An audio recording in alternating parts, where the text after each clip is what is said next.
All right, all right. Thank you for tuning in to another edition of the Doc Freeman Show. And we are up on Late Night Inspirations. Just got inspired to put something together. I think I put it together probably about two or three today. Considering with all the other things that we have going on, hope everybody is out there having a safe, fun, and productive day. Staying out of COVID's way. Didn't mean for that to be a bar. Anyway, so So today I'm gonna be jumping back into some of these sounds that I have loaded up here. Let me see what I got going on. So this came in perfect timing right here. Um, Let me just do a little backstory on what I was doing here. So what I wanted to talk about is how you can use Maschine to actually record your vocals in MK3. This one does have a mic input now. You can use it 100% by itself as your audio interface. So you have one mic input that can record mono, can also, in a way, record stereo as well. You have two outputs. Potentially, you have a left and right stereo main output, and you also have your headphone output. My AKGs are going off of right now, and of course, you also have your MIDI throughs in here as well, and it has independent monitoring capabilities on the back where you can control the volume. So, just to demo this a little bit, not really going to keep y'all too long this time because I have a couple things that I have to do, and I'm sure y'all do too. But, just to give you a little bit of what I was doing here. So, the part where I was using Vox is right here. It's on group E. As you can see, I'm no vocalist by any type of way. You can go ahead and roast me for this in the comments if you like to. But this is what I recorded in, just simply on the sampling feature. If you like hearing yourself on the sampling feature, of course, you can go in while it's on record. You can put the monitor on feature. I don't like hearing myself. I don't have the monitor on right now as I'm speaking to you. I am using the mic that is connected to my machine. But check this out.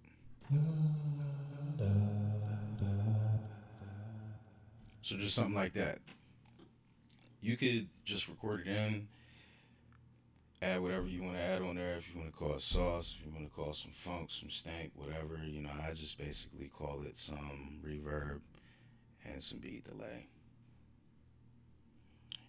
And I use that to add just a little something, an extra layer onto, I don't know what I'm going to use it as yet, as far as maybe a hook or intro. And after doing that, of course, I got a little carried away with the sampling feature. So you can resample yourself as many times as possible. I come from the sample era, and I'm by no means am I saying that I'm in any type of authority in that way, because there's many that came before me, and there's gonna be many that comes after me. I'm simply a student of this culture, and I love the music, and I love what the culture is about. So with that being said, sampling and resampling. So if you come from the times where you had tape decks, you would link tape decks together. Follow me. If you didn't have a 4-track, a Tascam, for those who don't know what a Tascam 4-track is, you can Google that, just like anything else. Pardon me. But resampling just simply is just, you already have something possibly that you already played, like I did, and you can resample it in each individual track. Boom, one track, another track, another track. 16 tracks per group. So with that being one of the tracks, what I did, took the whole hook slash intro, whatever you want to call it, recorded it right here, made one mono channel out of it. Why mono? Because you know what? I could double it, I could pan it if I need to, or I could have an engineer do it if I decide to send it out. It's possibly going to happen. So that was for the hook slash intro.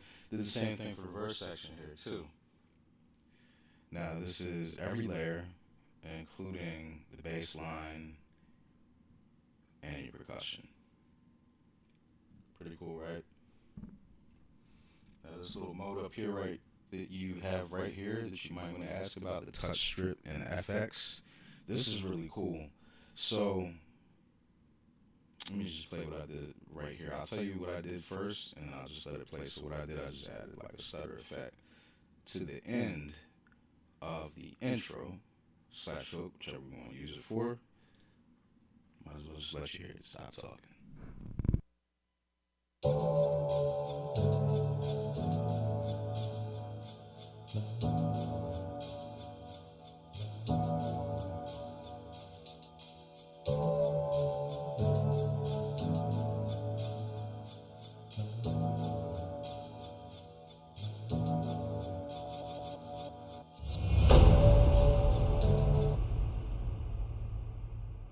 Pretty cool, right? So, I mean, anybody can do this, but it's just the know-how. And right there, what I did, I just added a little bit of automation. You can do all this inside a Maschine. If you're somebody that likes to track out to a DAW, much power to you. But if you're just going to use Machine's DAW is very powerful. You just have to take the time to try to navigate through it. And what I'll do on my channel when I do these late night inspirations, as I'm putting stuff together, or maybe after I put something together, I'll just drop little tidbits like this. But let's get back into it. Let's might add a little bit more something to this after I play the verse portion. Why don't I just play the full thing? Let's just do that. I'll just play the full thing, and I'll go back and finish it up. But I just wanted to drop that on y'all real quick. What you can do with a little bit of automation, using your own vocals, maybe someone else's vocals. Slight effects, you don't have to go crazy with it. Features Maschine MK3, your touch strip, and how it engages your FX just like that. It's only some of the modes that it has right here, but let's hear it in its totality. So I'm going to switch from the scene view to the arranger view. I could do this on my Maschine as well, just by holding shift and pressing the arranger button. If you're listening at home and you're trying to do this at the same time, you just hold the shift, then press arrange. Shift button, arrange button. Shift button is right next to the stop button. Arrange button is right next to the mixer button. But as you can see, hook / intro.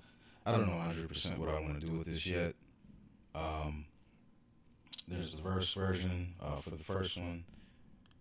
So I'd like to tailor this so that it's just not very generic. Maybe add some more instruments in there. This is my bounce channel, where I bounce everything in. This channel right here is just my FX channel.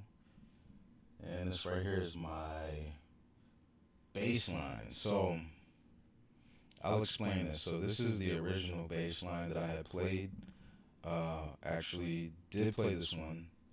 It's in the key of B. It's like E minor / B. I like the first version of it because it had a little bit more bottom to it. Had to tune it a little bit on this one, and then I had a different version, which I may go to. I'm sorry, no, actually that's the right version. It's not tuned. The version that's in there was just playing freely, so I had to go back and tune that. Maybe I'll do that. Maybe I'll do a call to action with you guys if you guys are listening out there. Hopefully. So this is the original version.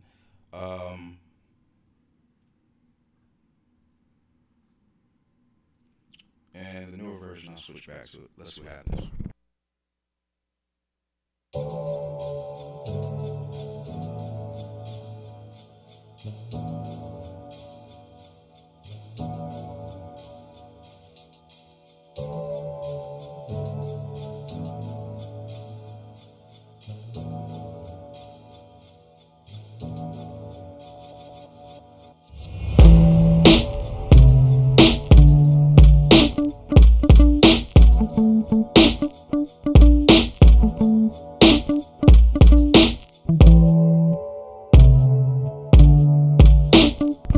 Came in a little strong. I know.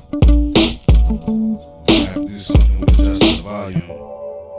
But as you can hear in there, as far as the bass, I like it being at that octave, but that may not work. So I only destructively recorded this section for the bounce channel, so I can always go back to that. Remember the resampling. Hopefully you guys can hear me while all that was going on, because I cannot hear myself, and I do not want to play myself either. But what I was saying was this was destructively recorded here, as far as the automation, the way how I was actually playing it and recording it to a channel. I don't know if you could actually see that, this channel right here. So if I wanted to go back to a different version right here, which was this version of the verse, that's ugly. Let me stretch that out and give that its proper respect. So let me just stretch that out to the 24th bar, because typically 16 bars in the verse, and you can do 4, maybe even 8 bars in the intro, I'm sorry, or hook, because I don't know which one it's going to be. Now let's see how this one sounds. I'm just going to get right to it.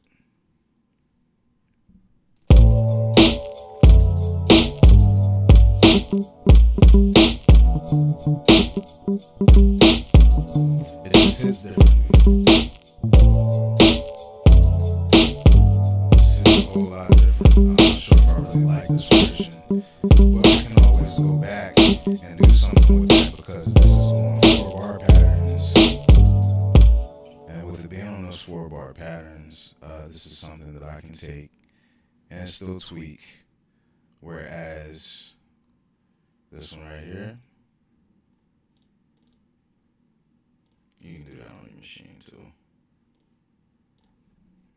The append feature and all this stuff in your arranger view is your friend, where you can make a lot of this stuff quickly, but I don't want to show off and show you how fast I can go through these things. I would like to, and I will hope that I'm explaining this at a good speed, not going too slow, not going too fast. So the hook / intro, you got your 8 bars and you got your verse. This is the original, the first one that I played. Just A, B'ing it out. I think this one sounds better. Let's play it again.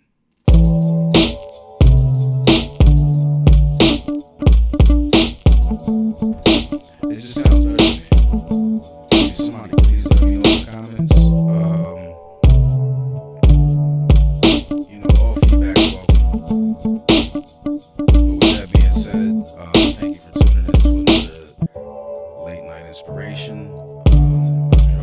Freeman of TDFS, and if you will, please check out the last interview. TDFS presents Psyche. He